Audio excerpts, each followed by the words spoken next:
There is complete chaos in Nasarawa State after Supreme Court judgment. The supporters of the People's Democratic Party in Nasarawa State continue to protest against the ruling of the Supreme Court upon the governorship of Governor Sule. Good morning and welcome to Political Views on Ebona, the 103.5 FM. I am Martin Ifeanyi Ekezie.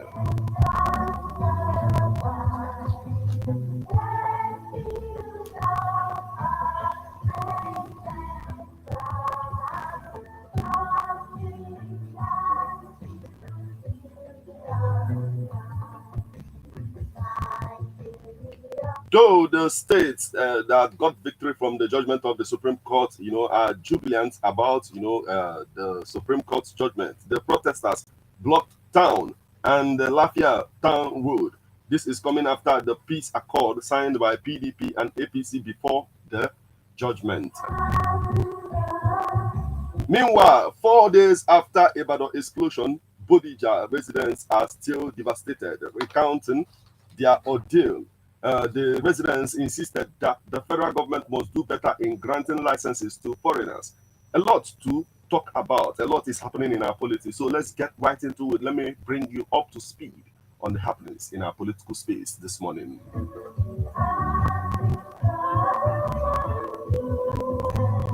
The headlines.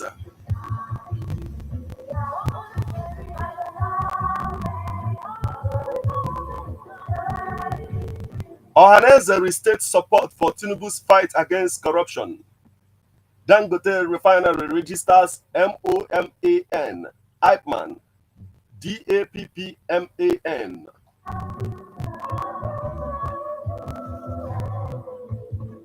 We will resist Myetti Allah's nomad, vigilante, IPOB.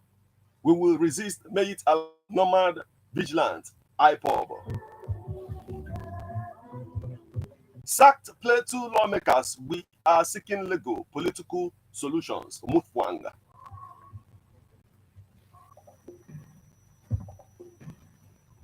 First Lady joins call for environmental stability, gender equality.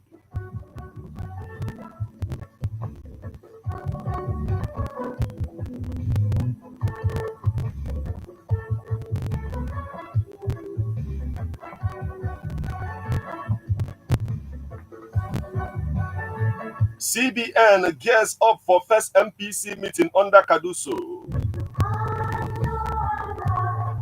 Kanu Emirates issue will be revisited. Kwankwaso vows. Ibadan explosion. More body parts recovered as hotel manager dies. MFLA pleads not guilty as corruption forgery trial begins February. Ondo governorship, Jimo Ibrahim ups the ante, begins world tour.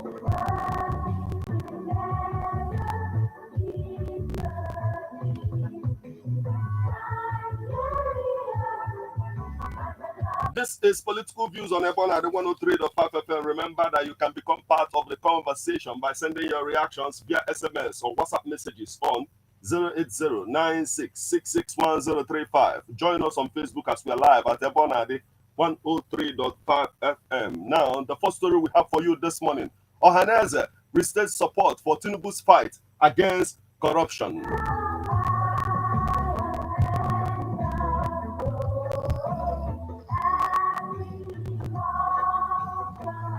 Apex Igbo Social Cultural Group Ohaneze Igbo Worldwide has restated its unalloyed support for President Bola Ahmed Tinubu's commitment to fight corruption, insurgency, banditry, and other forms of insecurity in Nigeria. This is just as Ohaneze has upgraded the statement credited to the acting national youth leader of Ohaneze Igbo, Mr. Chukwuma Obaleze Chukwu, to the effect that Beta Edu, the suspended Minister of Humanitarian Affairs and Poverty Alleviation, should be given the benefit of doubt until the series of investigations into her involvement in the alleged 583 million naira financial wrongdoing proves her to be complicit. The youth body had qualified the allegations against Edu as an administrative infelicity and not a financial heist, since the Accountant General had confirmed that she did not honor the payment. But Ohaneze, which described the remark by the youth body as reckless, Obaleze Chukwu's press statement failed woefully by all standard of logic, common sense, reason, interest, and all the known norms and traditions of Ohaneze Ndi Igbo worldwide.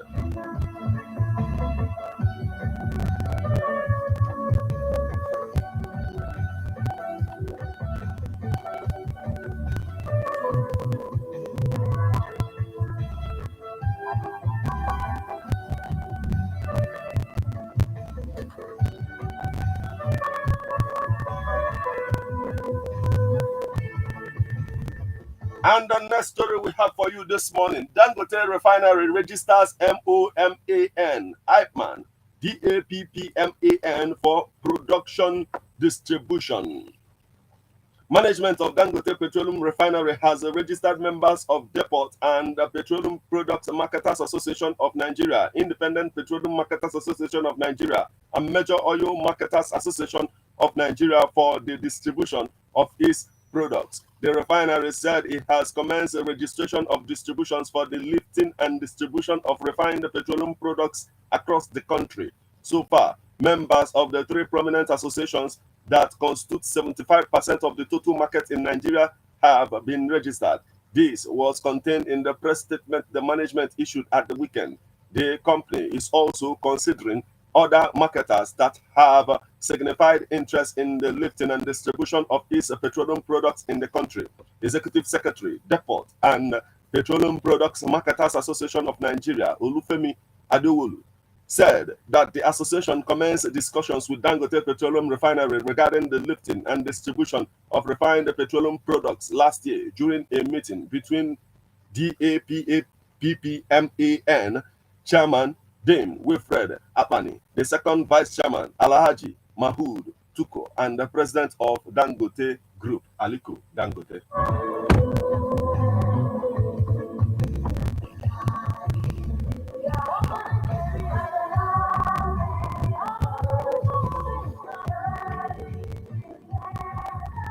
Still on the stories making the headlines on our political front this morning, we will resist Myetti Allah's nomad vigilante, IPOB.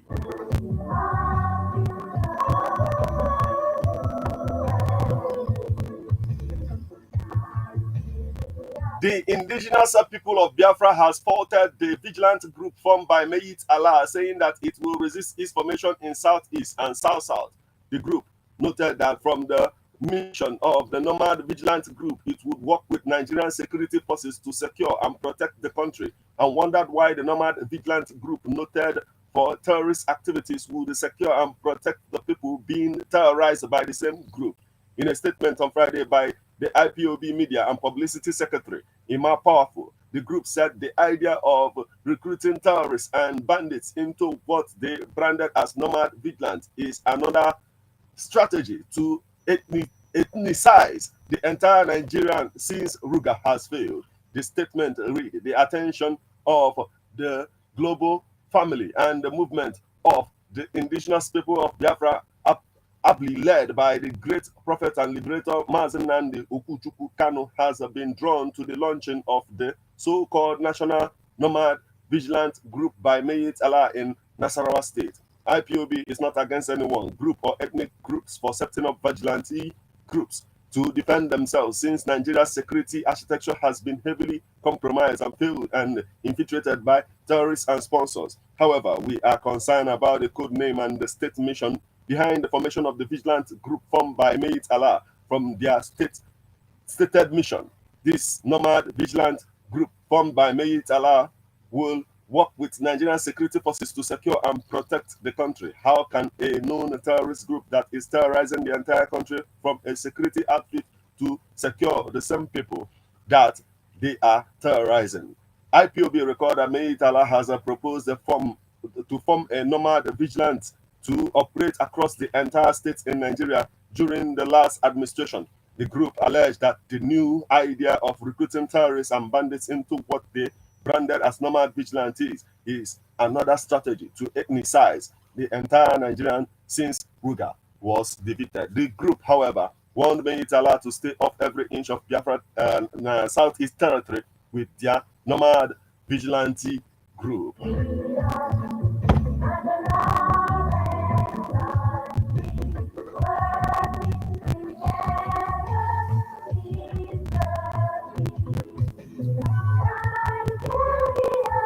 Still on our political space this morning, sacked Plateau lawmakers. We are seeking legal political solution.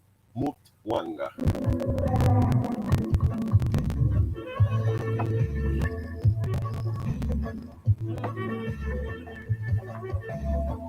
Plateau State Governor Caleb Mutfwang on Friday disclosed that his state will be seeking both legal and political ways of resolving the crisis that has attended the sacking of lawmakers from the state. The Court of Appeal had last November sacked 16 members of the Plateau State House of Assembly, 5 members of the House of Representatives, and 2 senators, all of whom veered for the offices on the platform of the People's Democratic Party (PDP) over a pre-election matter. The State House of Assembly is scheduled to resume next week, with the fears being expressed that the 8 People's Democratic Party (PDP) members still remaining after the appeal court sacked others may not inaugurate. The new members have already met the required threshold for a quorum.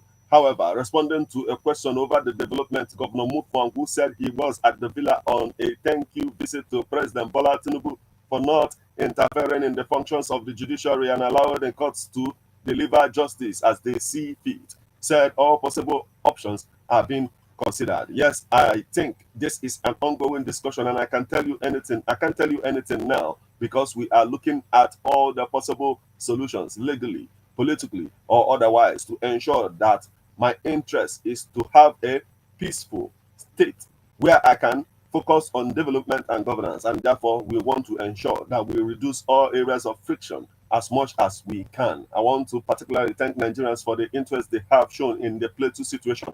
We do not take it for granted, and I believe that out of the Plateau situation, our jurisprudence will be enriched and justice will find sure footing in Nigeria at the future.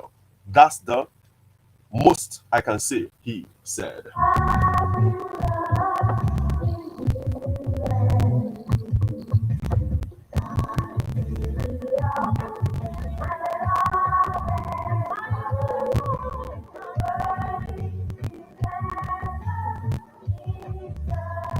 And the next story we have for you this morning, First Lady joins call for environmental stability, gender equality in Maputo.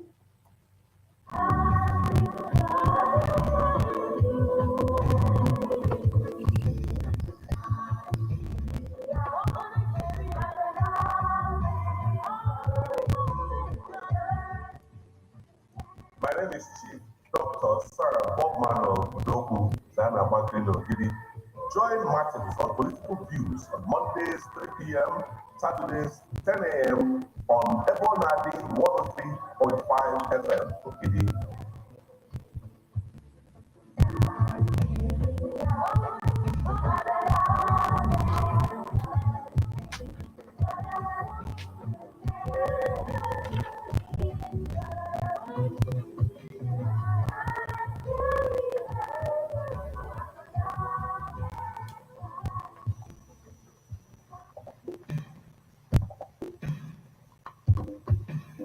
First Lady Oluremi Tinubu has joined some other African First Ladies to re-emphasize collective action towards environmental sustainability and eradication of gender equality.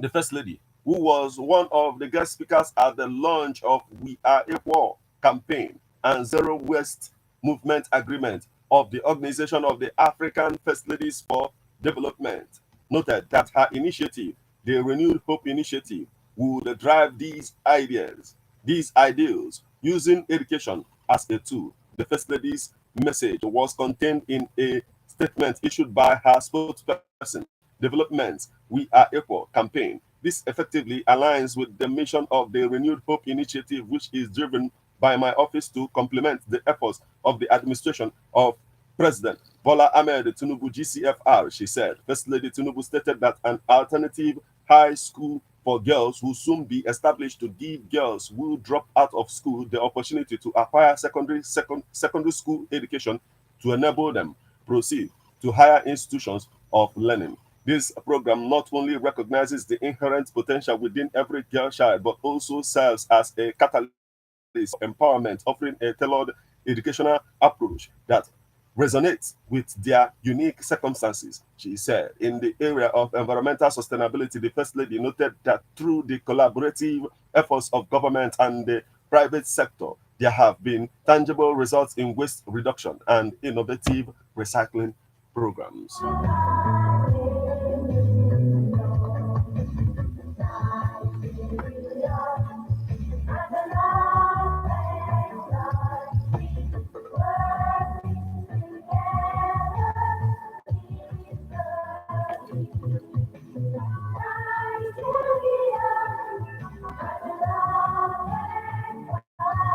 And the next story we have for you this morning, CBN gears up for first MPC meeting under Cardoso.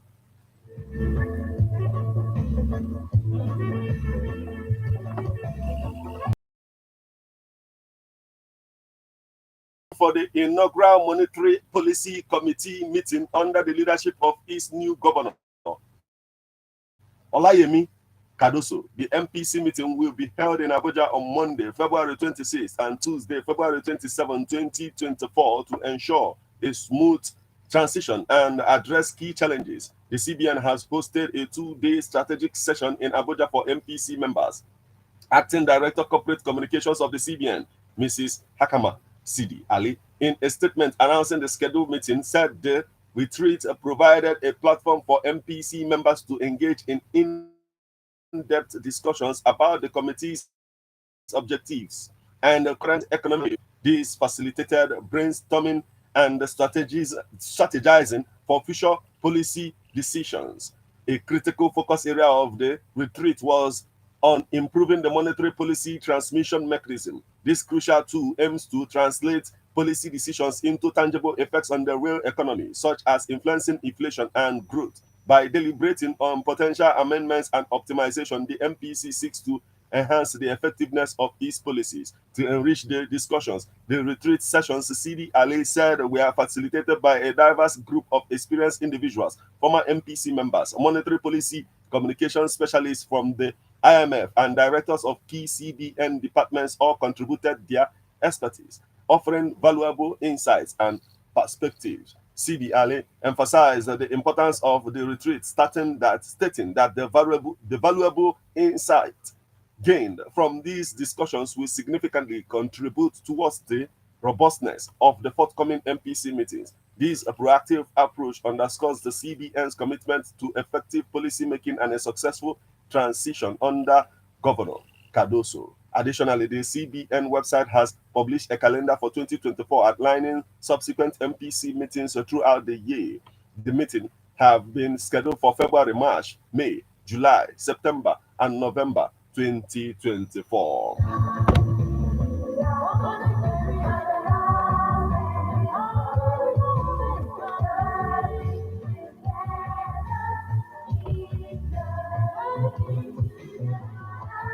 Still on our political space, Kano Emirates issue will be revisited. Kwankwaso vows.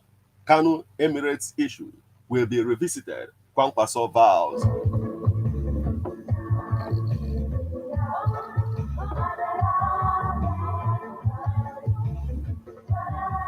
The deposed Emir of Kano, Sanusi Lamido Sanusi, may be on his way back to the throne, according to hints dropped late Thursday by a former governor of Kano State, Dr. Rabiu Musa Kwankwaso. Kwankwaso, who is the godfather of the governor, Yusuf, said that the creation of 4 new emirates from Kano by the immediate past administration of Dr. Abdullahi Ganduje would also be revisited. The governor will review the dethronement and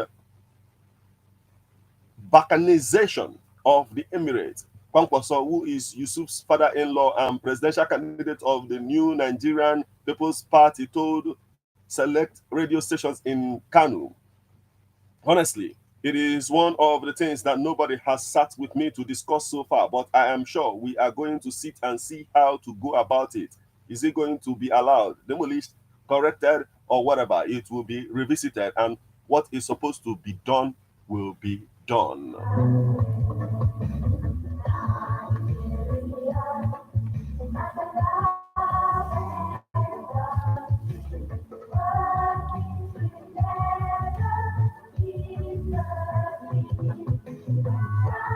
Still on our polity, Ibadan explosion. More body parts recovered as hotel manager dies of heart attack.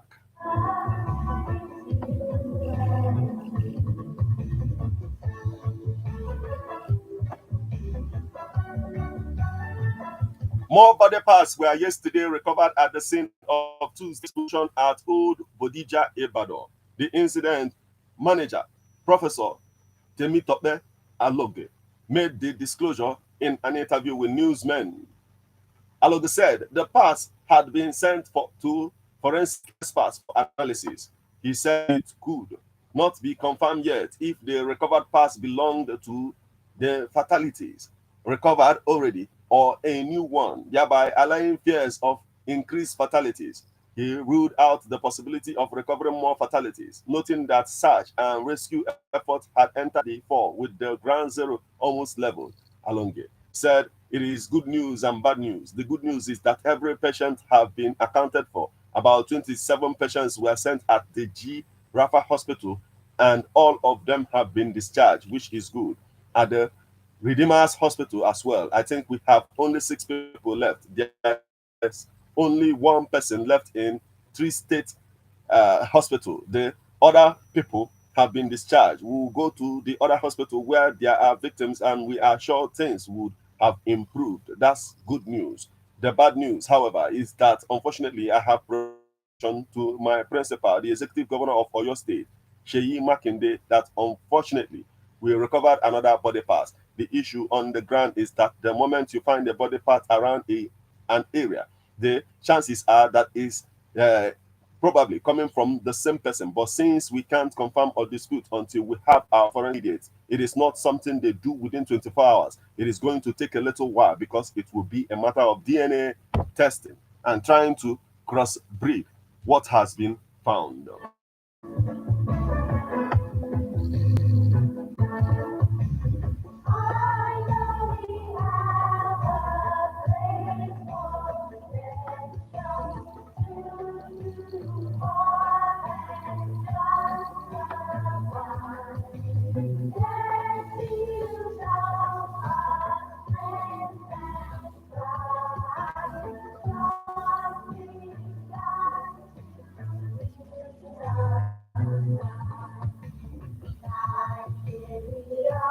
And the next story we have for you this morning, Emefiele pleads not guilty as forgery trials begins February 12th.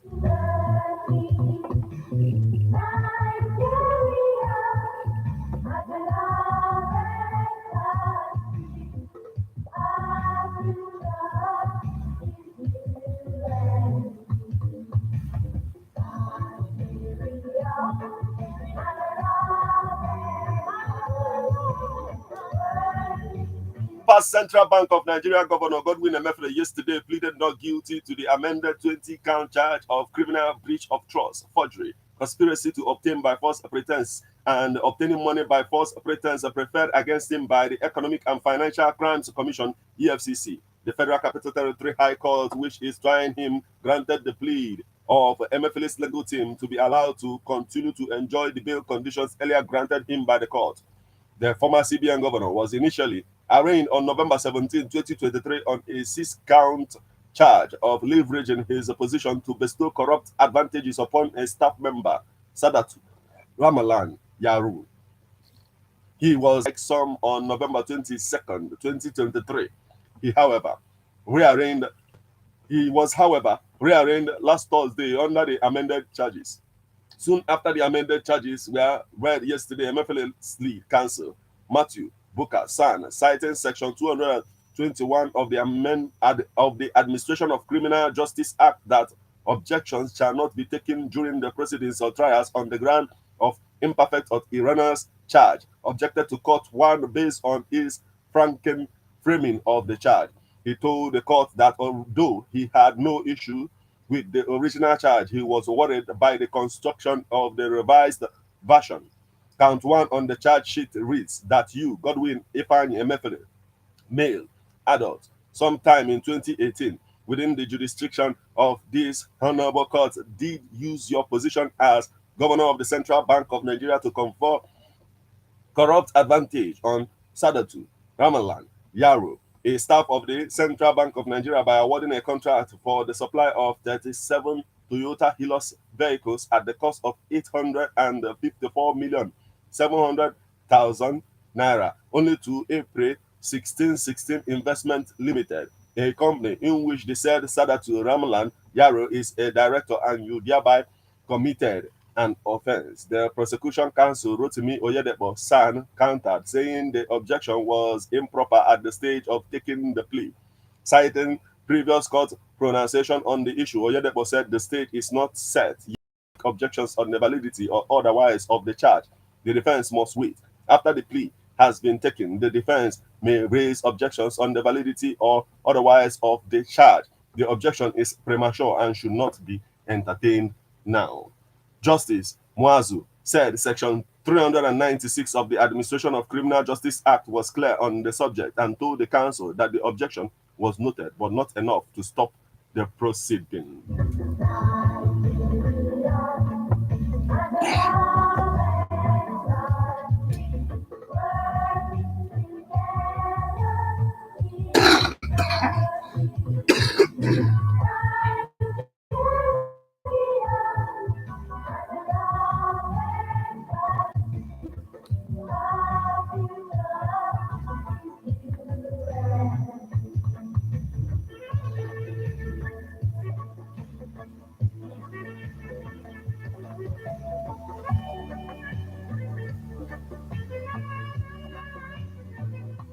Still on the stories making rounds our political space this morning, Ondo governorship, Jimo Ibrahim ups the ante, begins world tour.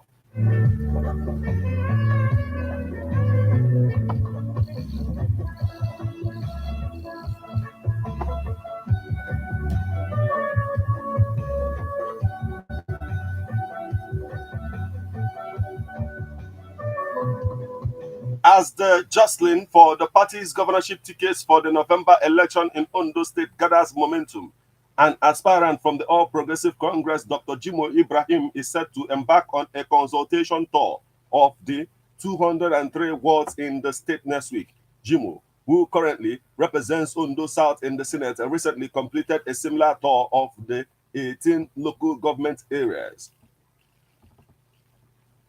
He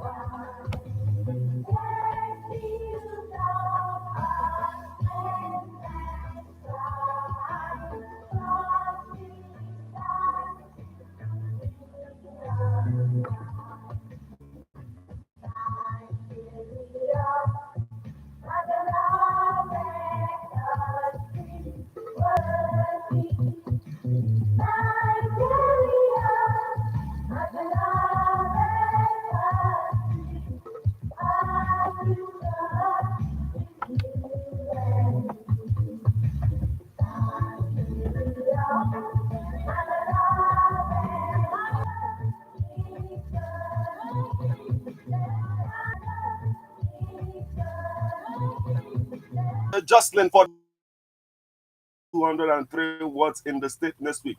Jimo, who currently represents Ondo South in the Senate, recently completed a 2024.